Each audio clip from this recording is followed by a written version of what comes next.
Olivier Giroud excédé au Qatar, son impressionnant 200 lors de la finale. C'est l'un des temps forts de cette finale épique qui a opposé l'équipe de France et l'Argentine ce 18 décembre à Lusail, au Qatar lors de cette Coupe du Monde si particulière. Après une première mi-temps cauchemardesque, les Bleus sont déjà menés 2-0, Didier Deschamps décide de ne pas plus attendre pour effectuer 2 changements qui vont s'avérer décisifs. Exit Ousmane Dembélé et Olivier Giroud et place à Randal Kolo Muani et Marcus Thuram. Un véritable camouflet pour les 2 joueurs, qui n'auront pas apporté grand-chose lors de ce match si prestigieux. Sorti le regard fermé, Olivier Giroud n'a pas franchement apprécié l'initiative et dans ces moments-là, on ne sait jamais si le joueur en veut à son entraîneur ou s'il s'en veut à lui-même de ne pas avoir été plus décisif pour son équipe. Alors qu'il va s'asseoir sur le banc des remplaçants, il tient une bouteille d'eau en plastique qu'il projette très violemment au sol. Dans un accès de colère rarement vu chez l'attaquant de 36 ans.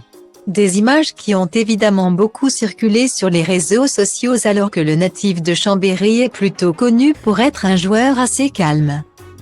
Il n'est d'ailleurs jamais redescendu en température puisqu'il a réussi à prendre un carton jaune dans les prolongations pour avoir été trop vindicatif depuis le bord de la pelouse. Style Diva place Holdé à 1 et à 1, 8 300 px, minimum et 250 px, at media screen end, minimum 8 990 px, div.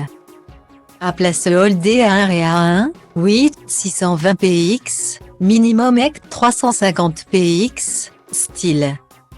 Un match définitivement cruel pour les Bleus, qui ont pourtant réussi à revenir grâce à un Kylian Mbappé en état de grâce, auteur d'un triplé historique. Malheureusement, cela n'a pas suffi à l'équipe de France, qui s'est inclinée lors de la séance des tirs au but, permettant ainsi à Lionel Messi de remporter sa première Coupe du Monde en carrière. Le génie argentin a pu célébrer le trophée le plus important de sa carrière avec sa femme et ses enfants après la rencontrer. Tandis que l'Albiceleste n'a pas fait preuve de beaucoup de fair-play à l'égard de la star française après la rencontre.